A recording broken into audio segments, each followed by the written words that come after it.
menderita bersama dengan Kristus. Dikatakan bahwa dalam 1 Petrus 2:21, karena Kristus pun telah menderita untuk kamu dan telah meninggalkan teladan bagimu, supaya kamu mengikuti jejaknya. Ia tidak berbuat dosa dan tipu tidak ada dalam mulutnya.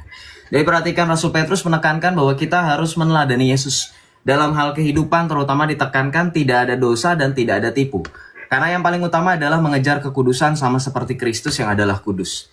Yang kemudian berikutnya bahwa ketika berbicara mengenai Yesus Kristus sendiri, apakah Yesus mengaku dirinya tanpa dosa? Ya, tentu. Dalam Yohanes 8:46, Tuhan Yesus mengatakan, siapakah di antaramu yang membuktikan bahwa aku berbuat dosa? Apabila aku mengatakan kebenaran, mengapakah kamu tidak percaya kepadaku? Jadi dalam Yohanes 8:46, Tuhan Yesus menantang orang-orang Yahudi untuk membuktikan dirinya berbuat dosa. Tidak hanya di saat itu saja, nanti ke depannya kita akan buktikan konsistennya Yesus itu tidak berdosa sampai akhirnya ia mati di kayu salib. Ia wafat di kayu salib untuk menyelamatkan kita dengan ketidakberdosaannya. Kemudian juga di dalam Ibrani 3 ayat 1 dan 3 dikatakan bahwa karena itu saudara-saudara yang kudus yang mendapatkan bagian dalam panggilan surgawi, pandanglah kepada rasul dan imam besar yang kita akui, yaitu Yesus. Sebab Yesus dianggap layak mendapat kemuliaan yang lebih besar daripada Musa. Sama seperti ahli bangunan itu lebih mulia daripada rumah itu sendiri. Jadi perhatikan, dalam surat kepada jemaat di Ibrani dikatakan bahwa Yesus itu lebih mulia daripada Musa. Bahkan berhak untuk mendapatkan kemuliaan yang lebih besar daripada Musa. Ini membuktikan bahwa Yesus itu mengungguli nabi-nabi lain bahkan sekelas Musa. Dan ini sebagai bukti bahwa sekelas Yesus itu tidak ada bandingannya dengan nabi-nabi lain. Kalau nanti ada yang membandingkan Yesus dengan nabi lainnya, seperti dalam tema kita saat ini.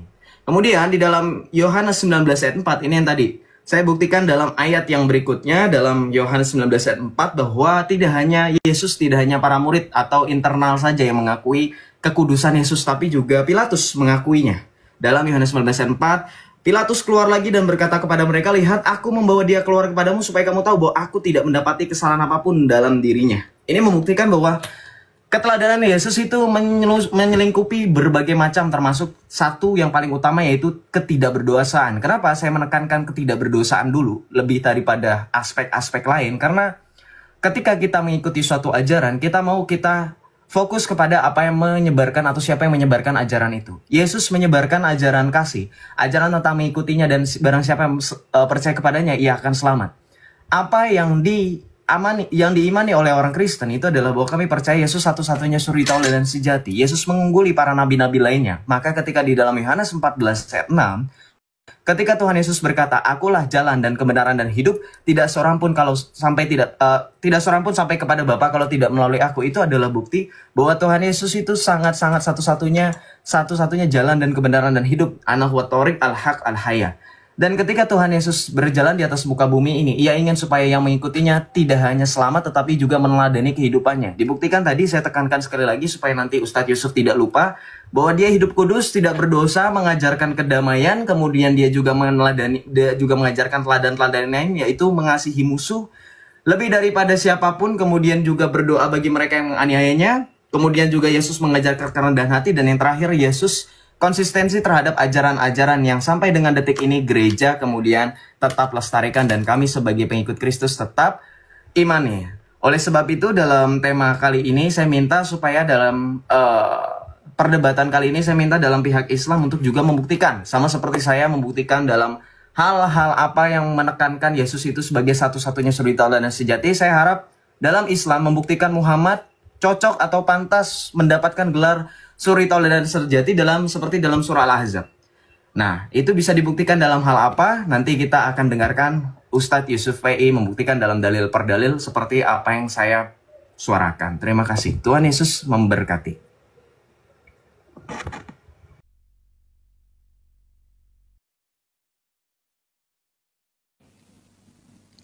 Seru ini ya, jarang-jarang kita bahas yang kayak gini.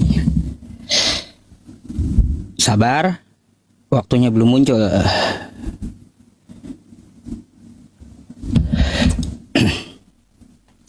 Oke, assalamualaikum warahmatullahi wabarakatuh, teman-teman yang ada di YouTube manapun ya, dan yang di TikTok yang 12.400 orang ya. Semuanya alhamdulillah malam ini kita ada janji diskusi dengan Joseph Albert gitu ya. mengenai tentang masalah suri tauladan yang sejati yang dapat ditiru atau diambil dari dua tokoh dalam agama Islam maupun Kristen. Ya, kita mengetahui ya teman-teman, di dalam agama Islam tokohnya adalah Rasulullah Shallallahu Alaihi Wasallam atau Nabi Muhammad Shallallahu Alaihi Wasallam gitu ya.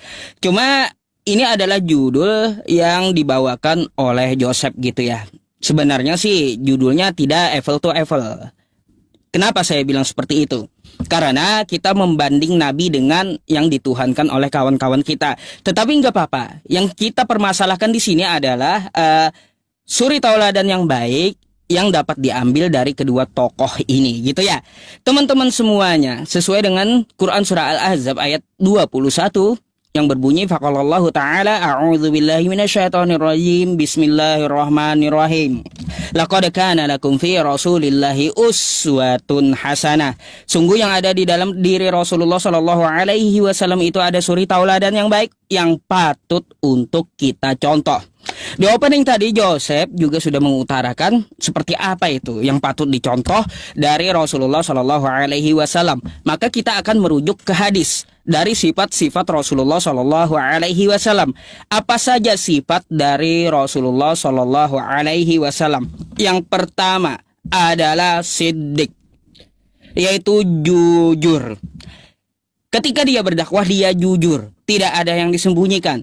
Bahkan ketika membawa dagangan dari istri beliau gitu ya, Siti Khadijah, itu beliau jujur dari segi berdagang.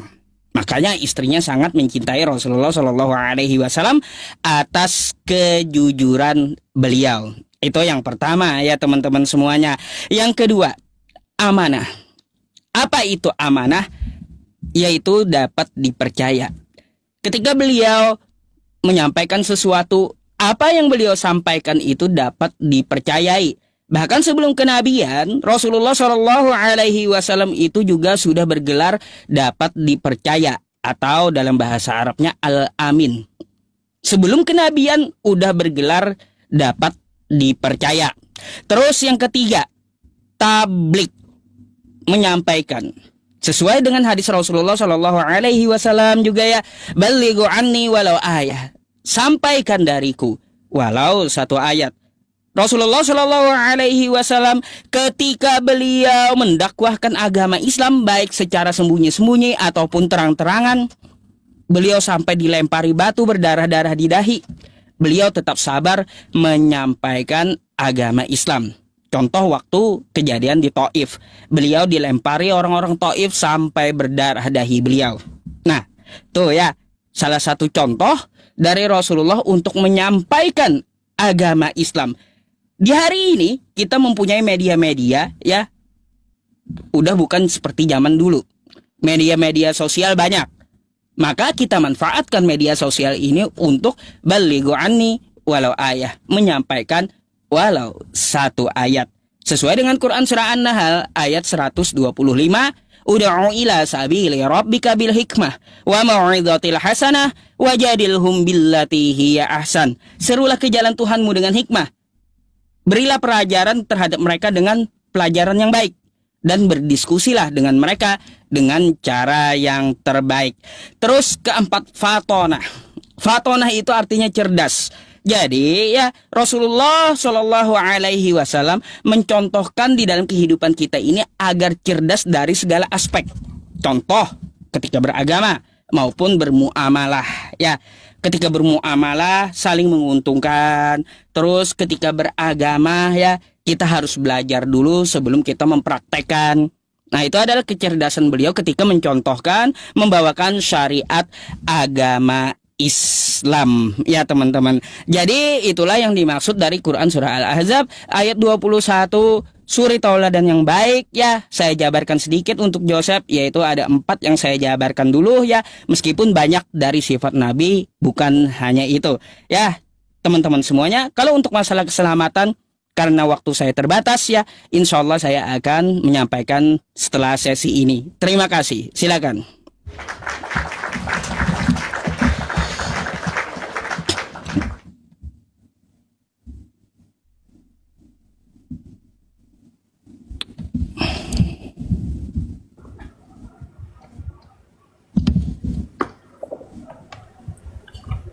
Oke, kita lanjut ya langsung ya. Begini, tadi saya sudah bilang membatasi. Karena gini, dalam debat yang menjadi pembuka pertama, dia yang berhak untuk memberikan batasan pada tema. Tapi sepertinya Ustadz Yusuf PI tidak mampu untuk menyanggupi kualifikasi atau syarat utama kenapa kita meneladani sosok orang tersebut. Karena gini, ketika hanya mengandalkan 4 ciri, yaitu sidik, amanah, fa'al, tablik, fatonah, ketika dikatakan Muhammad itu jujur, Muhammad itu amanah, Muhammad itu menyampaikan, Muhammad itu fatona, itu tidak lain tidak bukan ada di seluruh nabi. Kenapa? Karena bahkan ada dalilnya teman-teman. Ketika di dalam Al-Quran, di dalam surah Al-Ahqaf ayat 9, di situ dikatakan apa? Kul ma kuntu bid'am minar rusuli. Katakanlah Nabi Muhammad, aku bukanlah rasul yang pertama di antara para rasul. Bahkan di situ dikatakan bahwa Rasulullah, Nabi Muhammadmu tidak tahu apa yang akan diperbuat kepada Allah, apa yang diperbuat Allah kepadanya dan kepada umatnya. Ini menekankan bahwa apa yang diperbuat oleh Muhammad tidak ada sama sekali yang istimewa. Itu adalah salah satu basic. Kenapa saya bilang seperti itu? Secara logika, manusia punya harga diri. Yang namanya kejujuran, yang namanya rasa kepercayaan, yang namanya orang itu amanah, dan seterusnya. Kita semua bisa melakukan itu. Itu bukanlah suatu hal yang istimewa. Saya minta yang istimewa ketika berbicara mengenai ajaran agama. Tidak hanya mengajarkan kebaikan. Saya rasa orang Islam pun sepakat semua agama mengajarkan kebaikan. Tapi yang menyatakan keselamatan ada di dalam ajarannya itu hanya Kristus. Mau bukti? Kita baca. Di dalam Yohanes 3 ayat 16. Karena begitu besar kasih Allah akan dunia ini sehingga ia telah mengkaruniakan anaknya yang tunggal. Supaya yang percaya kepadanya tidak binasa melainkan memperoleh hidup yang kekal. Saya langsung saja balikkan kamera, saya tampilkan data-datanya supaya orang Islam di sana juga bisa menyaksikan. Ini bukti bahwa Tuhan Yesus itu menjanjikan keselamatan. Oke, kemudian di dalam Yohanes 5 ayat 24, aku berkata kepadamu sesungguhnya barang siapa mendengar perkataanku dan percaya kepada dia yang mengutus aku, ia mempunyai hidup yang kekal dan tidak turut dihukum sebab ia sudah pindah dari alam maut ke dalam hidup. Saya minta kualifikasi yang pertama dipenuhi dulu. Ada tidak ayat dalam Al-Quran Muhammad itu memastikan keselamatan, menjamin keselamatan? Nanti terjawab ya, nanti tolong dijawab ya. Kemudian di dalam Yohanes 6 ayat 40 kita baca, sebab inilah kehendak Bapakku, yaitu supaya setiap orang yang melihat anak dan yang percaya kepadanya beroleh hidup yang kekal, dan supaya aku membangkitkannya pada akhir zaman. Saya rasa kalau sudah ayat ini, Ustadz Yusuf dan orang Islam bahkan ulama mengakui tidak ada yang sanggup sama seperti Yesus yang katanya hanya manusia. Kenapa? Sebab di dalam Islam, di dalam surah Al-Quran, dalam Al-Quran surah Al-Ghasyiyah pun dikatakan bahwa hanya Allah yang mampu membangkitkan orang pada akhir zaman, yang disebut dengan yaumul ba'as. Dan ini Yesus mengatakan, aku membangkitnya pada akhir zaman. Lagi, di dalam Yohanes 6 ayat 47, Yesus sekali lagi berulang-ulang mengatakan, aku berkata kepadamu, sesungguhnya barang siapa percaya, ia mempunyai hidup yang kekal. Artinya apa? Dalam hal keselamatan, Yesus itu selalu konsisten menegaskan bahwa dia menjamin keselamatan. Bahkan Yesus mampu menjamin bahwa kita tidak akan binasa sampai selama-lamanya. Dalam Yohanes 10 ayat 27 sampai 30. Ini ayat-ayat Alkitab yang saya tampilkan di depan Anda. Bahkan di dalam 1 Petrus 3 ayat 18 sampai dengan 20, ini nanti akan saya bandingkan bahwa Yesus mampu menyelamatkan jiwa-jiwa yang telah mendahului sebelum kedatangan Kristus. Ketika ada orang Islam bertanya, terus apakah Adam sampai dengan sebelum datangnya Yesus bisa diselamatkan? Bisa. Bahkan di dalam 1 Petrus 3 ayat 18 sampai dengan 20, roh-roh mereka yang pada waktu Nuh tidak taat kepada Allah, itu diselamatkan oleh Yesus Kristus ketika Yesus turun ke alam maut. Maka kita bandingkan, apakah Muhammad melakukan hal yang sama? No, never. Kita lihat di saat ini. Tadi saya bacakan dalam surah Al-Ahqaf ayat 9 bahwa Muhammad berkata, aku tidak tahu apa yang akan diperbuat Allah kepadaku dan kepadamu. Kemudian yang berikutnya dalam surah Yunus ayat 49 dikatakan apa? Qul amliku linnafsi doro wala naf'an. Dikatakan apa? Katakanlah Muhammad, aku tidak kuasa menolak mudarat dan tidak pula mendatangkan manfaat. Terus gunanya kalian jadi orang Islam apa? Mengikuti Muhammad kalau Muhammad mengatakan tidak dapat mendatangkan manfaat dan tidak dapat menolak mudarat. Buat apa kalian mengikuti Muhammad? Kemudian di sini dikatakan apa? Maka apakah engkau Muhammad hendak mengubah nasib orang-orang yang telah dipastikan mendapatkan azab? Apakah engkau akan menyelamatkan orang yang berada di dalam neraka? Muhammad gak bisa. Buat apa kalian masih jadi Islam? Ini ayat-ayat Al-Quran kalian. Dan yang terakhir, di dalam surah Al-An'am 164 dikatakan apa? Katakanlah Nabi Muhammad, apakah aku pantas mencari Tuhan selain Allah? Padahal dia Tuhan bagi segala sesuatu. Setiap orang berbuat dosa, dirinya lah sendiri yang akan bertanggung jawab. Buat apa kalian mengikuti Muhammad? Muhammad tidak mampu menyelamatkan kalian. Buat apa kalian jadi Islam? Ini adalah salah satu ayat-ayat yang menjadi pembanding. Lihat, saya sudah menampilkan ayat-ayat yang sebelumnya saya kutip dalam Alkitab biar fair, baru kemudian saya bawa ayat Al-Quran. Silakan giliran Ustadz Yusuf PI jawab.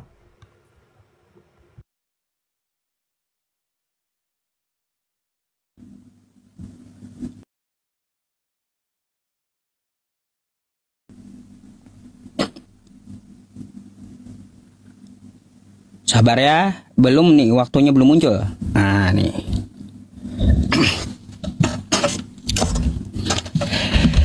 Baik teman-teman semuanya, saya agak heran dengan narasi Joseph ya. Kenapa saya agak heran dengan narasi Joseph? Dia mempertanyakan Nabi Muhammad dalam Quran. Yang kita tahu, Nabi Muhammad itu ceritanya di hadis dan sirah nabawiyah. Sedangkan Al-Quran itu adalah firman Allah Subhanahu wa Ta'ala. Tapi dipertanyakan Joseph Nabi Muhammad dalam Quran. Ini adalah pertanyaan yang konyol ya dari seorang Joseph gitu. Ini sampai saya catat teman-teman. Nabi Muhammad dalam Quran. Heran saya gitu, Nabi Muhammad dalam Quran. Cerita Nabi Muhammad Shallallahu Alaihi Wasallam, Joseph, kalau kamu mau cari lewat hadis dan sirah nabawiyah ya. Nah, kalau untuk masalah di Al-Quran itu adalah ketetapan Allah Subhanahu wa Ta'ala yang disampaikan oleh Nabi Muhammad Shallallahu Alaihi Wasallam berkaitan tentang yang kamu katakan ya. Apakah Nabi Muhammad bisa menyelamatkan, kata kamu? Baik, sebagaimana yang kau kutip di dalam Yohanes 14 nomor 6 ya, akulah jalan kebenaran dan hidup. Nabi Muhammad juga seperti itu. Nabi Muhammad adalah jalan kebenaran dan hidup. Di mana ayatnya? Nabi Muhammad itu adalah jalan. Quran surah Al-An'am ayat 153. Wa anna hadza sirati mustaqiman fattabi'uh. Inilah jalanku, jalan yang lurus. Nabi Muhammad itu. Ya. Juga ada gitu Nabi Muhammad itu jalan. Terus Quran surah Al-Imran ayat 31. Qul in kuntum tuhibbunallaha fattabi'uni yuhibbukumullah. Ya, apabila kamu mencintai Allah maka ikutilah jalan Nabi Muhammad. Ikuti sunnah Nabi Muhammad. Pada masanya Nabi Muhammad juga jalan gitu. Terus apakah Nabi Muhammad juga kebenaran seperti Yesus? Ya juga ada. Di dalam Quran surah Muhammad ayat 2. Nuzila ala Muhammadi wa huwal haqqu mir rabbihim. Apa yang diturunkan kepada Nabi Muhammad itu adalah kebenaran dari Tuhan semesta alam. Tuh, Quran surah Muhammad ayat 2. Terus Quran surah Al-Baqarah ayat 119. Inna arsalnaka bil haqq. Sesungguhnya kami mengutus engkau ya Muhammad dengan kebenaran. Tuh ya. Quran surah Al-Baqarah ayat 119. Nah, berkaitan pertanyaan kamu, apakah Nabi Muhammad menjamin seperti Yesus juga?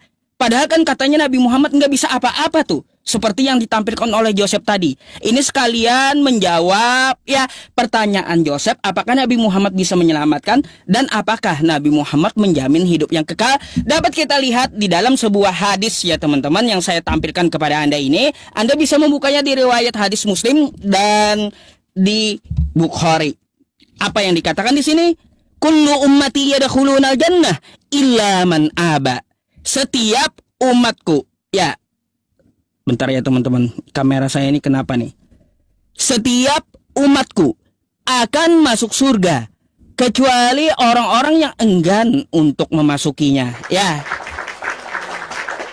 Di sini terjawab ya teman-teman, Nabi Muhammad Shallallahu Alaihi Wasallam pun ya dia menjamin hidup yang kekal ya, terus juga menjamin umat Islam untuk masuk surga.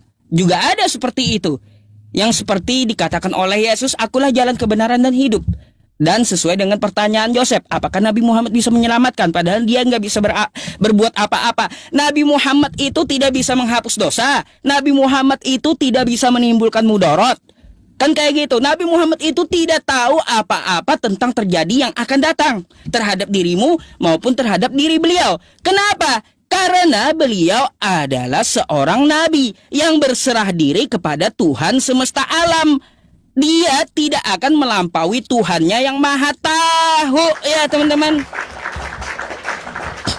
Nggak mungkin kalau Nabi Muhammad ya teman-teman semuanya mengatakan aku tahu ke depan seperti ini seperti itu.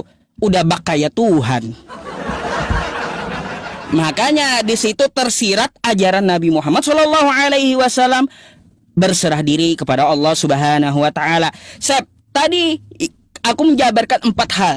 Satu hal yaitu tentang masalah jujur, kan kayak gitu.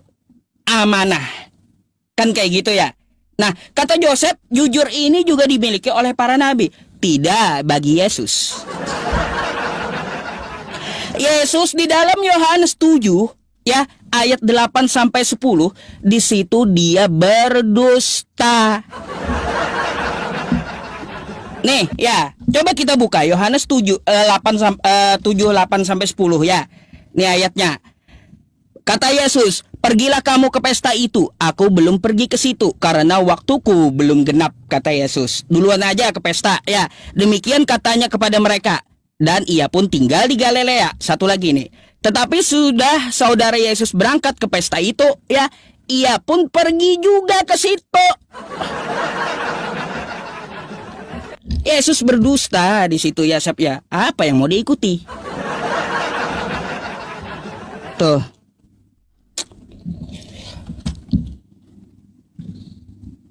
Oke, kita langsung saja jawab. Itu Yohanes 7 ayat 5. Ini ayat 7 ayat 8 sampai dengan 10. Ini kan sering dibahas nih sama Yusuf PI. Buka varian teks aslinya. Di situ digunakan kata apa? Belum. Bukan berarti tidak akan, tapi belum. Ya, sama seperti dalam Islam. Kamu pada saat kita diskusi ingat gak beberapa waktu lalu ketika berbicara mengenai apakah orang Islam akan melihat Allah? Kamu bilang belum kan? Bukan tidak. Kata Yesus itu juga dalam bahasa aslinya belum. Belum akan pergi. Itu bukan berarti tidak. Ketika Yesus menolak pergi bersama-sama pada saat itu, konteksnya dia menolak yang saat itu saudara-saudaranya tidak percaya kepadanya. Baca ayat kelima. Ini kebiasaan Islam, selalu baca ayat kitab suci kami seperti baca ayat Qur'annya. Dikutip-kutip. Nah, inilah yang mau saya buktikan.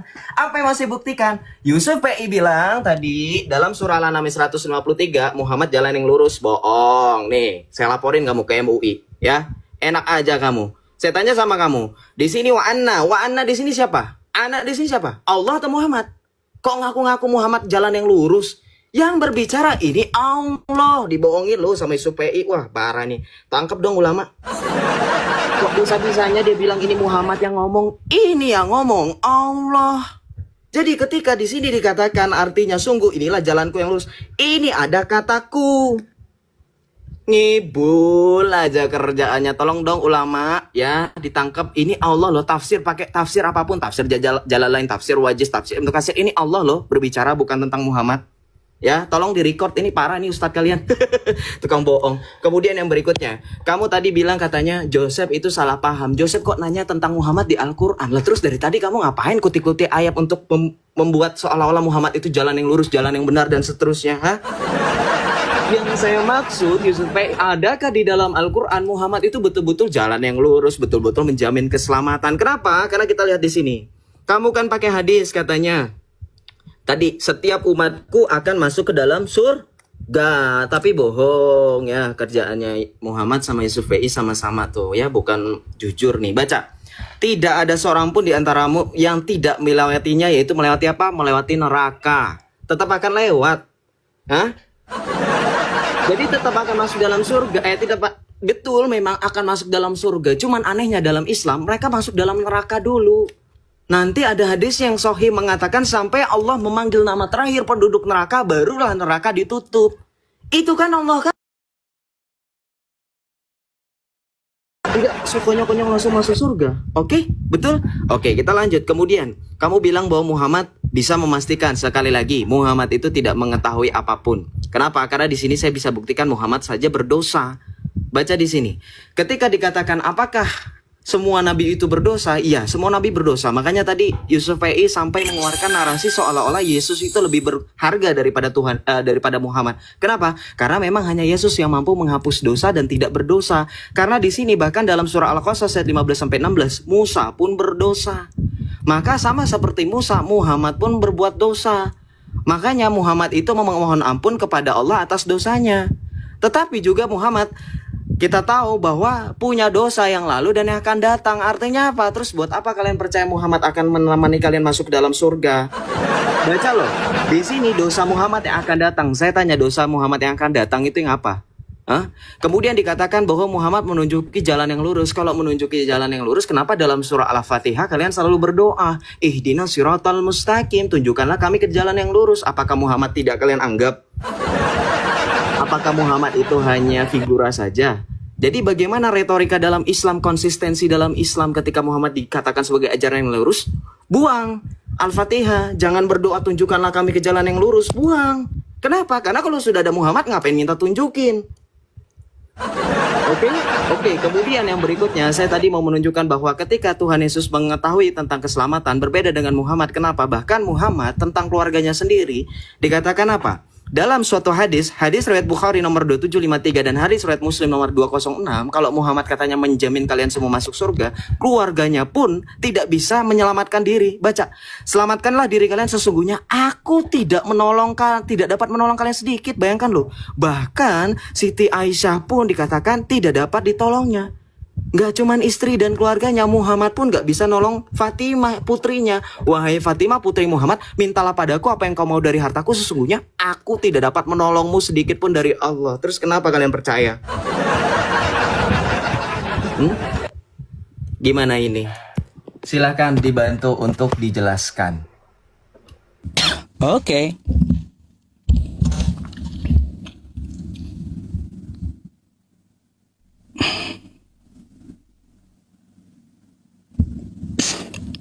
Banyak kali syubhatnya ini, harus saya jawab ini teman-teman. Bentar ya. Baik teman-teman, terkait hadis yang ditampilkan oleh Joseph ya, Nabi Muhammad ya jelas tidak akan dapat menolong meskipun Fatimah ya melakukan dosa gitu. Ibaratnya anaknya mencuri, dia tidak akan dapat menolong di hadapan Allah Subhanahu wa taala karena dia tidak akan membela sebuah dosa yang dilakukan. Nabi Muhammad tidak membenarkan dosa. Ya, teman-teman. Meskipun yang melakukan dosa itu adalah anaknya, dia nggak akan menolong di hadapan Allah Subhanahu wa taala. Meskipun itu anaknya, yang salah tetap salah. Seperti itulah yang dimaksud oleh hadis tersebut. Ya, jadi camkan itu. Bukan berarti dia tidak dapat menolong, mengalihkan atau membawa ke surga. Bukan seperti itu konteksnya kawan. Ya, bukan seperti itu. Kamu perlu tahu Nabi Muhammad di situ tidak akan membela dosa. Perlu kamu tahu. Terus kamu juga membawa Quran surah Maryam ayat 71 yang katanya umat Islam akan masuk neraka. Joseph, kau suka potong-potong ayat. Maryam 71 itu adalah jaminan Kristen masuk neraka. Coba kau buka Maryam 71, wa in minkum illa wariduha kana ala rabbika hatsman maqdiya.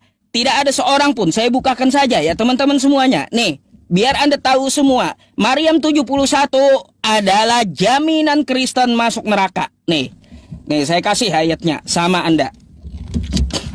Maryam 71 nih. Nih, ya. Maryam 71. Wa in minkum illa wariduha kana ala rabbika hatsman maqdiya. Tidak ada seorang pun di antaramu yang tidak melewatinya sirat di atas neraka. Hal itu bagi Tuhanmu adalah ketentuan yang sudah ditetapkan. Ada ayat lanjutannya. Tsumma nunajjil ladzina taqaw. Selanjutnya kami akan menyelamatkan orang bertakwa. Siapa yang bertakwa? Ya, mari kita buka ke dalam Quran surah Ali Imran ayat 102. Ya ayyuhalladzina amanu taqullaha haqqa tuqatih wa la tamutunna illa wa antum muslimun. Wahai orang-orang beriman, bertakwalah kepada Allah. Jadi di sini yang bertakwa siapa? Janganlah kamu mati kecuali dalam keadaan muslim. Ya. Jadi di sini ya Allah mengatakan dia akan menyelamatkan umat Islam dan membiarkan orang yang zalim. Siapa yang zalim? Di dalam neraka. Siapa di dalam neraka ini yang zalim? Mari kita ke Quran surah Al-Baqarah ayat 254. Wal kafiruna humudz zalimun. Ya, orang-orang kafir itulah orang-orang zalim. Ya, teman-teman. Nah, salah satu kekafirannya seperti apa? Mari kita melihat ke dalam Quran surah Al-Maidah ayat 73. Laqad kafarul ladzina qalu innallaha salisu salasa. Sungguh telah kafirlah orang-orang yang mengatakan bahwa Allah 3 dalam 1 ya, Sep ya. Jadi yang dibiarkan Allah dalam neraka nih ya, yang di dalam neraka, orang zalim yang di dalam neraka ini adalah yang mengatakan Allah 3 dalam 1. Tuh ya. Tuh sudah ku jawab tuh ya untuk Maryam 71. Terus kamu membawakan juga katanya masih juga minta jalan yang lurus. Ihdinas siratal mustaqim, potong lagi ya. Mari kita lihat ya teman-teman ya. Tunjukilah kami jalan yang lurus nih ya. Nih. Mari kita lihat ayatnya. Tunjukilah kami jalan yang lurus. Artinya seperti apa? Ya, Artinya ya teman-teman, jalan seperti apa nih? Mari kita baca ya. Mari kita baca jalan seperti apa maknanya. Ya, jalan yang engkau beri nikmat kepada mereka, yaitu petunjuk dan hidayahmu. Kemudian diperjelas lagi maknanya oleh kalimat bukan jalan yang dimurkai. Jalan yang dimurkai ini jalan siapa? Yang dimaksud adalah orang-orang Yahudi. Dan bukan pula jalan yang sesat. Jalan yang sesat, siapa yang dimaksud? Orang-orang Kristen. Ya. Jadi kami berdoa tunjukilah jalan yang lurus, bukan jalan yang bengkok kayak Kristen. Nah, itu maksudnya. Bukan jalan yang sesat kayak Kristen. Ya, Sep. Waktu Yesus mengatakan akulah jalan kebenaran dan hidup, dia berkata untuk Yahudi, Sep. Ya. Nah, untuk Yahudi. Kan kayak gitu kepada Filipus dan Thomas, kepada muridnya. Aku minta tolong dong cariin di mana Yesus menjamin keselamatan secara tekstual, ya tekstual, aku menjamin Kristen masuk surga. Mana? Ayo, secara tekstual yang seperti ayat kullu ummati yadkhulunal jannah. Selain juga masalah pesta itu, ya Sep ya, belum kata kamu. Di situ betul nggak Yesus itu menurut kamu berdusta atau enggak? Dia nyuruh saudaranya pergi kamu duluan. Setelah saudaranya pergi, dia juga ikut diam-diam pergi. Dusta itu. Dusta itu Yesus. Sep. Ya. Sudah lewat 10 detik. Nah, silakan. Oke, kita langsung jawab aja biar nanti nggak keteteran di belakang. Dengerin. Kalau Islam bilang Yesus berdusta hanya karena Yohanes 7 ayat 8-10, saya tantang Anda, dalam hukum Taurat, salah satunya adalah jangan bersaksi dusta. Betul nggak, Oten? Kita yang Kristen tahu, dalam 10 hukum Taurat. Nah, Ustadz Yusuf PI sudah ngangguk-ngangguk. Sekarang saya tantang Anda, ketika Yesus berada di dalam pengadilan, dalam Yohanes 19 ayat 4, ketika Pilatus menghakimi Yesus, ketika di dalam Injil ada dusta tentang penghakiman agama, bahwa orang-orang ahli-ahli Taurat membuat sebuah rekayasa palsu untuk memberatkan hukuman bagi Yesus. Tidak ada satupun mereka yang membawa kasus Yesus datang ke dalam undangan pesta. Kalau memang Yesus berdusta. Artinya apa? Itu hanya karangan Yusuf PI saja. Seorang cocokologi. Jangan cocokologi. Saya minta, kalau saya diminta harus membaca Al-Quran dengan sesuai tuntunan Islam, saya minta Anda juga sama. Jangan ngarang-ngarang. Ada nggak di situ Yesus langsung bilang, woi, bohong, dusta, ada nggak? Nggak ada. Oke, kita lanjut.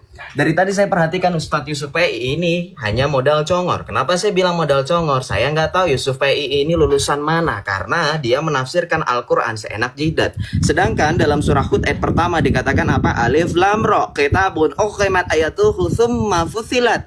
Kitab yang ayat-ayatnya telah disusun dengan rapi, kemudian dijelaskan secara terperinci. Terus kenapa kamu kabur? Pada saat tadi saya membuktikan dalam surah Al-An'am 153, ini Allah yang ngomong. Mana klarifikasi kamu menyesatkan umat, mengatakan bahwa yang ngomong ini Muhammad? Hah? Kok kabur? Kamu saya laporin loh penistaan agama di sini yang mengatakan Allah ketika dikatakan jalan yang lurus itu Allah, teman. Ya. Bukan Muhammad. Muhammad nggak pernah menyediakan jalan, kan tadi saya sudah menampilkan buktinya. Di sini dikatakan Muhammad tidak tahu apa-apa. Ya, aku tidak tahu apa yang akan diperbuat Allah. Logikanya Yusuf PI dan Islam dimanapun kalian berada, kalau Muhammad itu jalan yang lurus, harusnya Muhammad jangan ngomong seperti ini, nggak konsisten kan? Kalau Muhammad tahu jalan, harusnya dia tahu apa-apa. Orang tahu jalan tuh ya tahu. Akhirnya kemana, tujuannya kemana, ini namanya sok tahu, makanya buta. Oke? Nah, tadi Yusuf PI ketika membantah hadis saya bahwa keluarganya Muhammad tidak dapat ditolong, artinya Muhammad tidak dapat membela mereka dalam hal berdosa. Ini bukan dalam hal berdosa, ini dalam hal penghakiman. Artinya Muhammad tidak dapat membuat mereka bertobat. Sesuai apa? Sesuai dengan ayat Al-Quran. Kenapa? Karena di sini setiap orang yang berbuat dosa dirinya sendiri yang akan bertanggung jawab. Terus kenapa Yusuf PI tadi sempat membawa Muhammad itu rahmatan lil alamin? Coba Islam sekarang saya tantang semua selain Yusuf PI, ustadz-ustadz kalian bawa ke hadapan saya. Apa makna rahmatan lil alamin kalau begitu? Kalau ternyata Muhammad tidak mampu menyelamatkan kalian. Arti rahmat itu apa? Arti rahmat itu apa? Yesus memberikan rahmat, memberikan apa? Memberikan pengampunan dosa. Muhammad gak bisa, ya betul, karena memang dari awal tadi Ustadz Yusuf telah mengatakan timpang sebelah antara Yesus yang adalah Tuhan, Muhammad adalah Nabi. Sudah diakui secara tidak langsung. Maka dari itu sekali lagi saya tantang secara tekstual ketika kamu berbicara mengenai keselamatan. Tadi saya sudah buktikan dalam Yohanes 10 ayat 27. Domba-dombaku mendengarkan suaraku. Yang disebut domba siapa? Oten. Itu yang sering kalian sebut kami kan? Gak apa-apa kami disebut domba. Kenapa? Karena Tuhan Yesus telah mengatakan dalam Yohanes 10, akulah gembala yang baik. Di sini Tuhan Yesus mengatakan domba-dombaku mendengarkan suaraku dan aku mengenal mereka dan mereka mengikut aku. Yang ikut Yesus siapa kalau bukan Oten? Muhammad. Hah? Yang ikut Yesus cuma orang Kristen. Dan aku memberikan hidup yang kekal kepada mereka dan mereka pasti tidak akan binasa sampai selama-lamanya dan seorang pun tidak akan merebut mereka dari tanganku. Lihatlah teman-teman. Dari tadi debat saya dengan Yusuf PI, perbedaan yang sangat jelas di mana saya tetap konsisten dengan ayat-ayat Alkitab yang tidak terbantahkan. Dari mulai Yohanes 5, Yohanes 3 ayat 16, kemudian Yohanes 5 ayat 24, Yohanes 6 ayat 40, kemudian Yohanes 6 ayat 47, kemudian Yohanes 10 ayat 27 sampai 30, sampai dengan 1 Petrus 3 ayat 18 sampai dengan 20 membuktikan Yesus selalu konsisten memastikan dan menjamin keselamatan. Saya minta ketika berbicara suri tauladan, orang yang menuntun jalan orang lain haruslah orang yang tahu tujuan. Setuju nggak teman-teman? Kalau saya nuntun Anda semua untuk ke Monas, harus sampai ke Monas. Nggak mungkin saya belok kemana-mana. Saya minta Islam, kalau kalian percaya Muhammad jalan yang lurus, saya tanya, di mana keselamatan yang Muhammad berikan seperti yang Yesus berikan kepada kami semua? Silakan dijawab.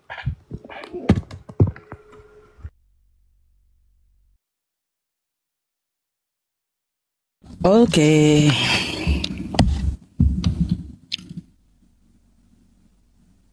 Seru ini. Wah, semangat kali. 30.000 penontonnya, di tempat saya 31.000. Baik ya. Mari teman-teman, ya kita akan tanggapi Joseph. Teman-teman semuanya, ya tadi Joseph menuntut saya tentang masalah Quran surah Al-An'am yang dia tekankan wa anna hadza sirati mustaqiman fattabi'uh. Katanya ini adalah Allah Subhanahu wa taala. Terima kasih ya Joseph ya, pertama mengakui bahwa di situ Allah memberi jalan yang lurus. Itu yang pertama ya. Terus yang kedua ya Sob ya, ya, di mana katanya Nabi Muhammad mengatakan akulah jalan? Kan saya menunjukkan Al-An'am ayat 153. Nih, mari ya kita lihat apa maksud ayat tersebut ya. Mari kita baca ya teman-teman semuanya. Dari Hamad, dari Asim, dari Abu Wa'il, ia berkata ya, Abdullah bin Mas'ud berkata, suatu hari Rasulullah membuat sebuah garis lurus bagi kami lalu bersabda, ini adalah jalan Allah. Dan Asim meniru beliau dengan membuat garis lurus seraya berkata, ini adalah jalan Allah. Satu ya. Kemudian beliau membuat garis lain pada sisi kanan dan garis tersebut lalu bersabda, ini ucapan Nabi ya, ini adalah jalan-jalan yang banyak. Pada setiap jalan terdapat setan yang mengajak kepada jalan itu. Kemudian beliau nih ya Nabi membaca ayat wa anna hadza sirati mustaqiman fattabi'u. Inilah jalanku, jalan yang lurus. Maka ikutilah jalannya. Ya, udah dibilang yang dimaksud jalan yang lurus di Al-An'am ayat 153 adalah Nabi Muhammad SAW. Nggak bisa Al-Quran saya itu dimanipulasi karena dia mempunyai asbabun nuzul, sebab turun ayat. Waktu itu Rasulullah menyatakan beberapa garis, 1, 2, 3. Lalu beliau berkata, wa anna hadza sirati mustaqiman fattabi'u. Inilah jalanku, jalan yang lurus, maka dari itu ikutilah jalannya. Oh ya maksud ayatnya. Ya tapi nggak apa-apa Joseph. Karena apa? Karena taat kepada Nabi Muhammad berarti taat kepada Allah. Ya, qul ati'ullah wa ati'ur rasul. Kan kayak gitu ya teman-teman semuanya. Berkaitan tentang masalah yang lainnya. Ya, yang lainnya yang dijabarkan Yosef tentang masalah Yesus. Sebenarnya bukan masalah ke pesta tadi saja. Masih banyak suri tauladan Yesus yang tidak patut dicontoh. Ya, masih banyak gitu. Salah satunya apa? Ketika dia menghambur-hamburkan dagangan orang di halaman bait Allah. Nah, Ini apa yang patut dicontoh dari menghambur-hamburkan dagangan orang? Apakah patut dicontoh menghambur-hamburkan dagangan orang?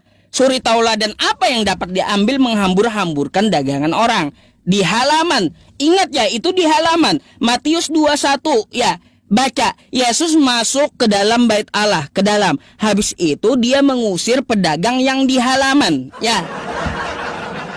Orang kagak jualan di dalam bait ya, malah diamuk-amuk orang jualan di jalanan. Kena teman-teman saya. Kena pembatasan, kena report. Ada yang nggak apa-apa lah, nggak apa-apa. Saya teruskan dulu, nanti setelah sama Joseph saya akan live streaming ulang ya teman-teman. Kena report nih, ya kena report. Jadi ya teman-teman, dari Yesus saya minta sama Joseph, apa yang patut dicontoh dari Yesus ketika menghambur-hamburkan dagangan orang depan bait? Saya mau tahu. Itu apa yang patut dicontoh gitu loh. Berkaitan tentang masalah Nabi Muhammad adalah jalan, udah saya jawab ya dengan asbabun nuzulnya. Sebab ayat Quran surah Al-An'am ayat 153 tadi turun gitu. Jadi saya hanya menunggu Joseph aja. Sep, ngapain juga mau mengikuti Yesus yang tidak dapat berbuat apa-apa dari dirinya sendiri? Alih-alih mau menyelamatkan Kristen, di Yohanes 5 nomor 30 Yesus berkata, ya, aku tidak dapat berbuat apa-apa dari diriku sendiri. Alih-alih mau menyelamatkan Kristen. Dia sendiri loh yang ngaku, aku tidak dapat berbuat apa-apa dari diriku sendiri. Aku menghakimi sesuai dengan yang apa aku dengar dan penghakimanku adil. Kan kayak gitu. Dia ngaku sendiri tidak dapat berbuat apa-apa dari dirinya sendiri. Buktinya apa? Waktu ditangkap tentara Romawi, memang dia tidak dapat berbuat apa-apa. Menyelamatkan diri sendiri aja kagak bisa, alih-alih mau menyelamatkan Kristen. Jawablah itu. Ya, tentang masalah Yesus tuh. Silakan.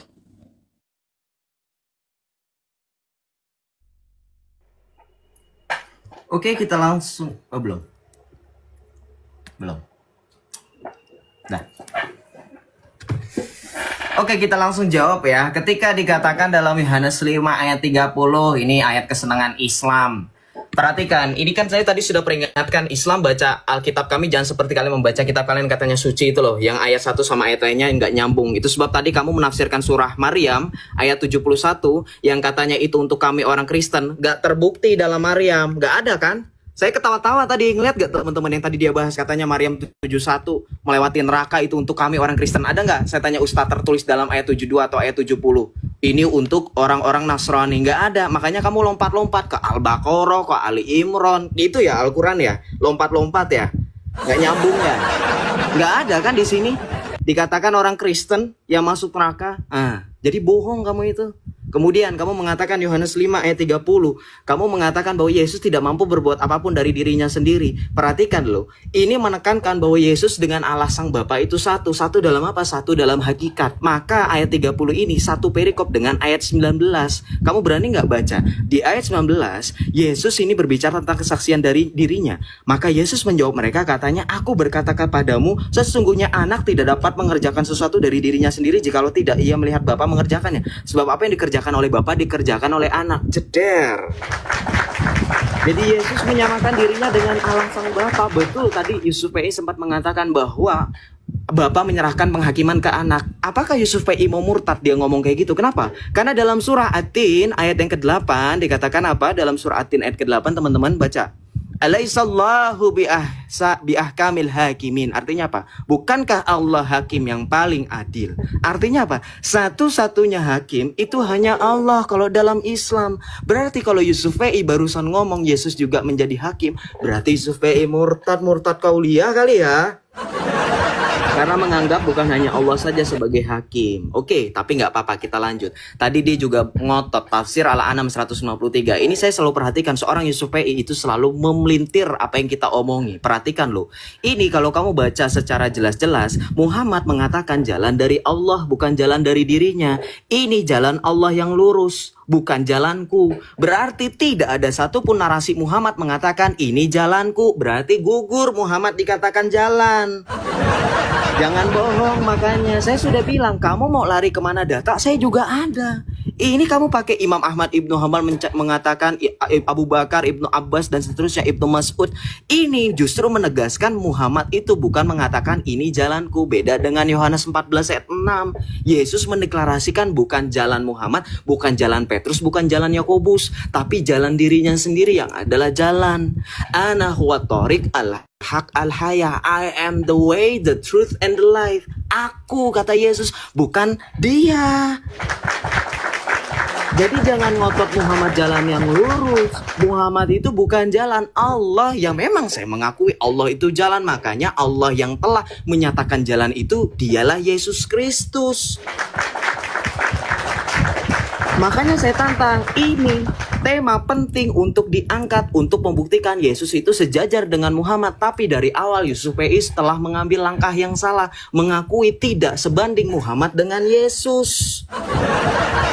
Makanya dari tadi sulit menemukan persamaan, bahkan dipaksa-paksa dicocokologi, tapi nggak apa-apa.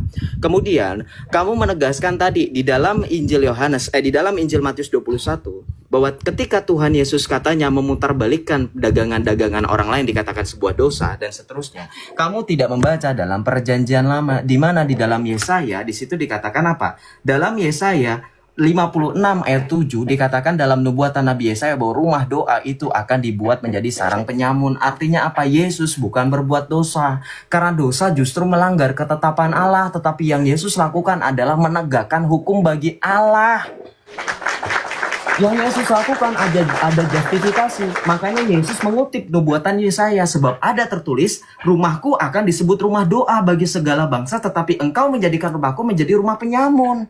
Kamu nggak membaca kitab suci secara keseluruhan. Beda dengan nabimu. Dalam surah At-Taubah 29 dikatakan apa? Perangilah orang-orang kafir. Disuruh memerangi tanpa sebab. Beda dengan Yesus. Ada justifikasinya. Yesus melakukan itu karena bait Allah bukan tempat perjualan. Jangan kamu samain kayak masjid. Ya, tempat jualan, tempat apa. Bait Allah itu khusus untuk rumah doa. Makanya yang diperbuat oleh Yesus nggak akan kamu temukan dengan kalian. Makanya justifikasi itu tidak sama. Sekarang silakan dijawab, mana bukti Muhammad itu jalan mengatakan akulah jalan, bukan Al-An'am. Tadi sudah terbukti.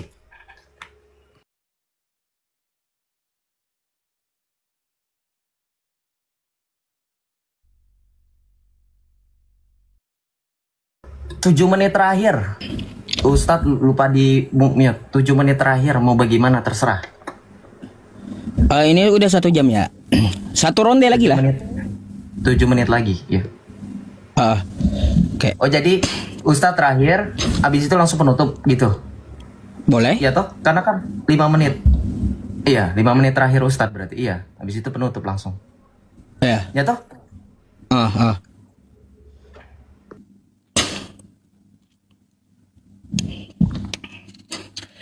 Oke ya teman-teman semuanya, karena ini tanggapan akhir saya habis ini closing ya. Joseph di sini ya dia tidak menjelaskan secara detail tentang masalah Yesus tadi loh ya teman-teman ya. Di sini kalau kita baca Yesus masuk ke bait Allah dan mengusir semua orang yang berjual beli di halaman, bukan di dalam bait ya, di halaman. Ya. Di halaman ya, ia membalikkan meja-meja penukar uang dan bangku-bangku pedagang. Ini apa yang patut dicontoh gitu loh. Kalau orang jualan di halaman rumah saya, biarinlah orang jualan kan gitu ya. Ini apaan? Di halaman juga nggak mengganggu rumah atau mengganggu bait untuk orang ibadah, malah dihambur-hamburin Yesus. Coba jujurlah, kenapa suri tauladan apa dalam membalik-balikan meja atau memberikan tendangan kasih kepada para pedagang gitu. Itu belum lagi aku membahas tentang masalah dia menyuruh muridnya untuk mengambil keledai. Itu apa yang patut diambil? Suri tauladan apa? Menyuruh mengambil keledai orang tanpa izin. Nah, kan gitu. Nah, itu kalaunya kita mau membahas ya masih banyak, tapi karena waktunya terbatas, terus saya juga kena report ya teman-teman. Habis ini saya akan hentikan live streaming saya dulu, habis itu live ulang gitu ya. Takutnya kalaunya kena sekalian nanti seminggu ya nggak bisa live. Ya teman-teman semuanya, jadi gini ya, terkait masalah Quran surah Al-An'am tadi ya, Joseph ini rupanya nggak ayat sama sekali gitu ya. Nih teman-teman semuanya ya, kalau kita lihat ya, kita lihat wa anna hadza sirati mustaqiman fattabi'u wa la tattabi'u subula fatafarraqa bikum an sabili dzalikum wassaqum bihi la'allakum tattaqun. Wassaqum ya, yang diperintahkan Allah kepada Nabi Muhammad ya, demikian itu dia perintahkan kepadamu ya, agar Nabi Muhammad ya menjelaskan bahwa jalan dia ini adalah jalan yang lurus. Sep wasokum, paham gak ini? Wasokum bihi la'allakum tattaqun. Demikian itu ya, Allah perintahkan kepada Nabi Muhammad. Apa perintahnya? Menjelaskan jalan tadi. Makanya ada hadisnya, inilah jalanku, jalan yang lurus gitu. Masa yang kayak gitu aja Joseph nggak baca sampai terakhir gitu ya. Apalagi kalau merujuk ke Ali Imran ayat 31. Qul in kuntum tuhibbunallah fattabi'uni yuhibbukumullah. Apabila kamu mencintai Allah, maka ikutilah sunnahku. Akan seperti itu yang dikatakan oleh apa? Oleh orang-orang yang saat itu meminta penjelasan dari Nabi. Ya, siapa yang diikuti? Nabi Muhammad SAW. Udah jelas itu ayat, Joseph minta lagi yang lain ayatnya. Yang jelas kita sudah menekankan mau terima atau tidak kan ya itu terserah Joseph kan kayak gitu ya teman-teman. Saya hanya mempertanyakan tentang masalah suri tauladan Yesus di halaman bait Allah yang ketika dia membalikkan meja-meja ya. Terus juga saya juga mempertanyakan kepada Joseph ya tentang masalah bagaimana ketika dia menyuruh murid-muridnya untuk mengambil gandum yang pemilik gandum itu tidak diketahui. Lalu juga Yesus menyuruh untuk mengambil apa? Mengambil keledai orang yang tertambat. Itu suri tauladan apa sih yang patut dicontoh dari Yesus yang seperti itu nyuruh ngambil tanpa izin itu? Saya agak heran gitu. Ya semoga aja Joseph mau menjelaskan di closingnya juga gitu ya. Jadi kita dengar aja bagaimana tanggapan dia. Kalau untuk masalah penekanan Nabi Muhammad, habis ini kan closingnya teman-teman, saya nggak bisa lagi bahas Kristennya ya. Setelah ini karena closing gitu. Jadi saya harus internal Islam aja yang saya tekankan. Terima kasih, mungkin itu aja. Ya silakan. Oke. Kayak teman-teman, wa anna hadzal sirati mustaqiman fattabi'u. Dah.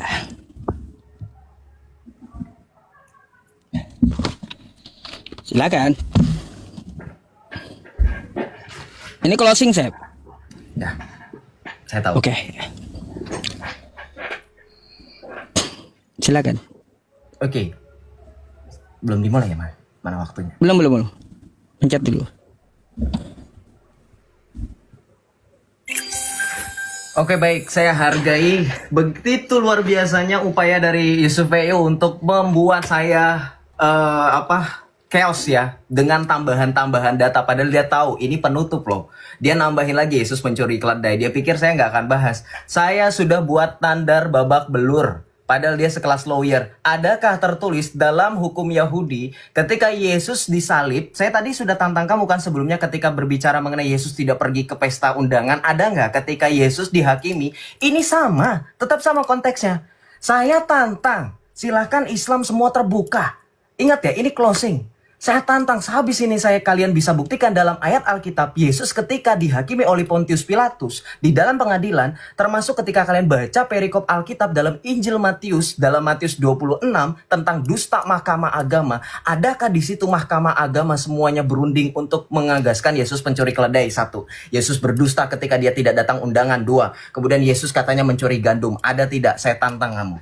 Jangan cuman cocokologi. Oke, kemudian yang berikutnya ketika berbicara mengenai halaman bait suci. Kalian masih ikuti Yusuf PI. Saya sih kalau jadi Islam, saya nggak bakal mau. Halaman dengan komplek itu sama, apalagi dalam peribadatan Yahudi. Coba kamu tanya sama orang Yahudi. Apalagi bait Allah. Bait Allah itu semuanya bagian doa. Memang betul dibagi-bagi. Ada ruangan Maha Kudus. Ada Court of Gentiles, itu yang nggak tahu kan. Halaman itu yang disebut dengan Court of Gentiles, itu adalah rumah doa bagi segala bangsa. Saya tadi sudah bacakan dalam Yesaya 56 ayat 7. Ada tertulis, rumahku akan menjadi rumah doa bagi segala bangsa. Yang dimaksud rumah doa segala bangsa, itulah wilayah yang disebut dengan halaman. Dengerin, jadi bukan sembarangan. Maka dalam hal ini, ketika orang Islam mengatakan itu halaman bukan dalam, saya tantang Anda sekarang Anda jualan ke halaman istana. Anda ngotot-ngototan sama pas pampres. Ini kan halaman istana, boleh dong jualan gak di dalam halamannya. Ini logika Yusuf PI loh. Dipikir halaman itu orang bebas gitu. Sekarang saya tantang sama kamu, berani gak kamu buat masjidmu halamannya itu jadi sound horek? Hah? Berani gak? Sound horek di situ, joget-joget. Hah? Nggak bakalan kan? Pikir. Ini logika. Yang terakhir, ini baru closingan. Saya rasa cukup jawab seperti itu. Silakan logika Anda buat berpikir. Saya tutup. Dari tadi saya telah konsisten membuktikan Yesus bukan hanya sekedar menyediakan jalan. Oke lah, kita akui Muhammad sediakan jalan. Yes, semua orang menyediakan jalan. Tapi hanya satu yang memastikan kalian sampai dengan tujuan, hanya Tuhan Yesus. Dari tadi kita ngomongin Yusuf PI hanya berbicara jalan. Sampai tujuan tidak. Karena tadi sudah saya bantah di awal. Muhammad mengatakan, aku tidak tahu apa yang akan diperbuat Allah kepadaku dan kepadamu. Itu sudah menjadi tanda bukti yang telak dari awal bahwa Muhammad tidak tahu apa-apa. Dia hanya menyediakan jalan. Semua orang menyediakan jalan. Saya bisa menyediakan jalan buat kalian semua. Tapi apakah saya bisa memastikan kalian sampai tujuan? Tidak. Jadi tekankan sekali lagi, jalan bukan berarti tujuan. Hanya Yesus yang menekankan jalan sekaligus tujuan. Kenapa? Yohanes 10 ayat 27 sampai dengan 28 Yesus katakan, domba-dombaku mengikuti aku karena aku tidak akan membiarkan mereka binasa, melainkan mereka hidup kekal. Tujuan akhir agama samawi, kalau Islam mengklaim sebagai agama samawi, adalah masuk ke dalam kerajaan surga atau jannah istilahnya. Hanya Yesus yang juga menyediakan jalan, juga menyediakan surga. Apakah Muhammad bisa? Tidak. Betul, hanya Allah yang mampu memastikan orang masuk ke dalam surga. Bahkan ada hadis sahihnya, mungkin Ustadz Yusuf PI nanti akan pakai, bahwa amalan sekalipun tidak akan mampu menjamin kita semua masuk surga kecuali ridhonya Allah atau rahmat atau kehendak Allah. Itu betul. Kenapa? Karena itu sudah disampaikan oleh Tuhan Yesus. Yesus berkata dalam Matius 7 ayat 21 sampai dengan 23, bukan setiap orang yang berseru kepadaku Tuhan, Tuhan, mereka akan masuk ke dalam kerajaan sorga, tetapi mereka yang melakukan kehendak Bapakku yang mendapat bagian dari kerajaan sorga. Itu sebab apa yang dilakukan Tuhan Yesus bukan hanya mengajarkan kita beriman, tapi juga menghidupi iman dengan perbuatan. Itu sebab Yesus mengatakan dalam kitab Wahyu dikatakan Tuhan Yesus, sebab aku akan datang segera, Wahyu 22, dan aku akan menuntut balas setiap manusia menurut perbuatannya. Hanya Yesus satu-satunya manusia yang sekaligus nabi, imam, dan raja dan juru selamat, bukan hanya sekedar nabi biasa. Maka sebagai penutup, saya mempertanyakan keislaman teman-teman semua termasuk Yusuf PI di sini. Saya telah menyelesaikan tugas saya sebagai seorang Islam dengan mengikuti Muhammad hanya sampai di pertengahan jalan. Karena saya tahu ketika saya mengikuti sampai akhir, saya tidak akan mendapatkan apa-apa. Tapi saya telah mengikuti jalan yang betul-betul satu-satunya jalan yang memastikan saya sampai dengan tujuan, yaitu masuk dalam kerajaan sorga. Dialah Yesus Kristus.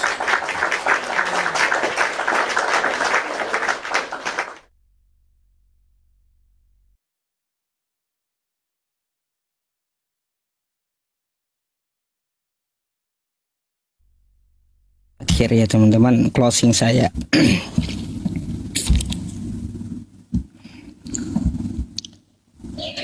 Oke ya teman-teman, karena kita janjinya 1 jam untuk diskusi ya, karena kalau kita lamakan ya juga tetap akan tetap berputar gitu. Jadi dari diskusi 1 jam yang singkat ini kita dapat tarik kesimpulan, kan seperti itu. Nah, kesimpulannya seperti apa? Ya teman-teman, kita sudah menekankan di awal beserta dalil-dalil yang saya bacakan ya. Silahkan gitu ya, buka dalil yang saya sampaikan kepada Anda, kan kayak gitu. Saya mengatakan Nabi Muhammad adalah jalan kebenaran dan hidup, tidak akan sampai kepada Tuhan semesta alam tanpa melalui Nabi Muhammad. Ada dalilnya, ya.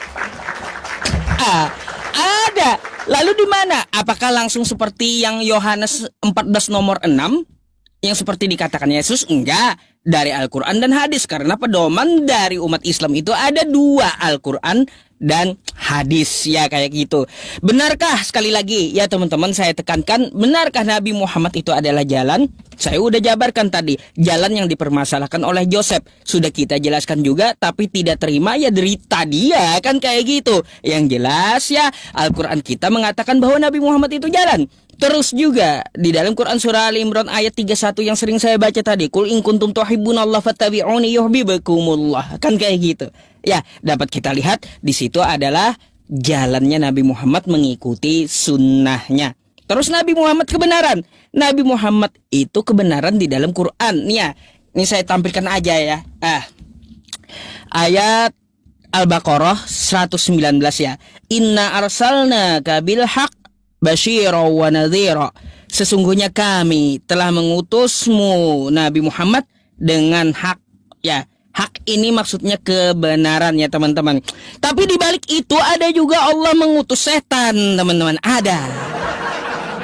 Ya, nih di dalam Quran surah Maryam ayat 83 ya. Alam taro anna arsalna syayatina 'alal kafirina ta'uzzum azza. Tidakkah engkau memperhatikan bahwa kami telah mengutus setan-setan kepada orang-orang kafir untuk benar-benar menggoda mereka berbuat maksiat? Jadi ya teman-teman, Allah memberikan 2 jalan kepada kita. Apabila kita ingin mengikuti yang benar, maka ikutilah Nabi Muhammad di zaman sekarang ya.